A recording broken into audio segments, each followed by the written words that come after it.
Assalamualaikum warahmatullahi wabarakatuh. Perkenalkan, nama saya Nadia Zahra dengan NIM 203200226.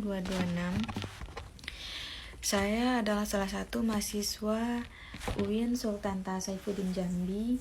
Baiklah, di sini saya mendapat sebuah tugas dari salah satu dosen pengampu saya, ialah Ibu Yuliana Afifah, MPD. Baiklah, di sini saya akan membahas tentang materi yang berjudul Manajemen Operasi dan Produktivitas dalam Organisasi. Definisi manajemen operasi, rangkaian proses pengelolaan keseluruhan sumber daya perusahaan yang dibutuhkan dalam menghasilkan barang atau jasa yang akan ditawarkan kepada konsumen. Manajemen operasi memfokuskan pada 5P, yaitu people ataupun orang, plant ataupun pabrik, part ataupun faktor input produksi, proses ataupun proses, dan planning and control system ataupun bisa disebut dengan sistem perencanaan dan pengawasan. Sistem produksi adalah proses transformasi input menjadi output. Selanjutnya ada 4 elemen dalam desain sistem produksi. Yang pertama, lokasi kegiatan produksi. Kriteria subjektif lebih mendasarkan keputusan lokasi produksi berdasarkan pertimbangan subjektif pemilik perusahaan. Kriteria objektif mempertimbangkan berbagai faktor yang akan mendukung tercapainya keberhasilan bisnis perusahaan.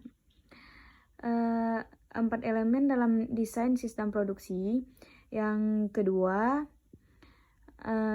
tipe proses produksi yang akan dijalankan. Sistem produksi intermittent adalah sistem produksi di mana pengelolaan kegiatan produksi bersifat tidak terus-menerus atau berkelanjutan dan menggunakan pola mulai selesai.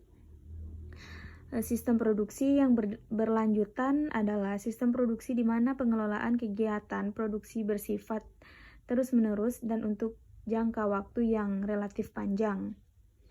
Yang ketiga, rancangan rumah produksi. Yang dimaksud dengan rumah produksi di sini adalah tempat di mana kegiatan produksi dijalankan. Dan yang keempat, rancangan sistem produksi yang akan dijalankan. Rancangan produksi adalah rancangan sistem produksi yang bersifat berkesinambungan dari awal hingga akhir dan mengikuti satu pola proses produksi.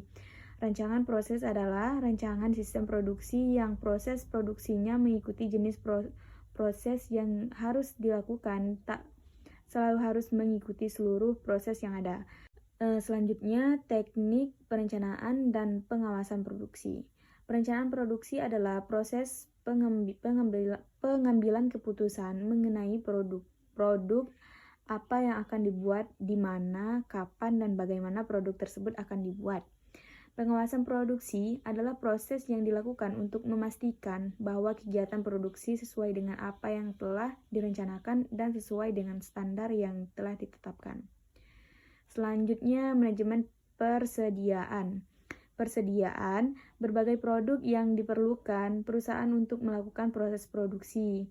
5 jenis konsep persediaan dalam manajemen operasi adalah bahan baku, komponen, produk dalam proses pengerjaan, barang jadi, dan barang pasokan. 4 jenis konsep biaya persediaan antara lain biaya pemesanan, biaya akuisisi, biaya pemeliharaan, dan biaya penyediaan stok. Baiklah, selanjutnya ada produktivitas dalam organisasi perusahaan. Produktivitas adalah ukuran sampai sejauh mana sebuah kegiatan mampu mencapai target kuantitas dan kualitas yang telah ditetapkan. Dan yang terakhir, metode just in time, sebuah metode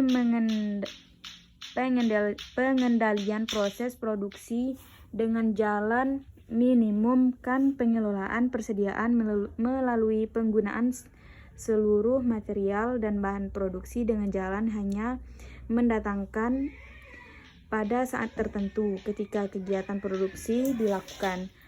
7 faktor penyebab pemborosan sumber daya perusahaan. Yang pertama, overproduction.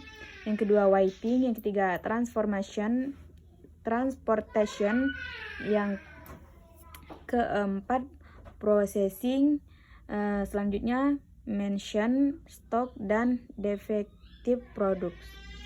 Baiklah, itulah penjelasan dari manajemen operasi dan produktivitas dalam organisasi.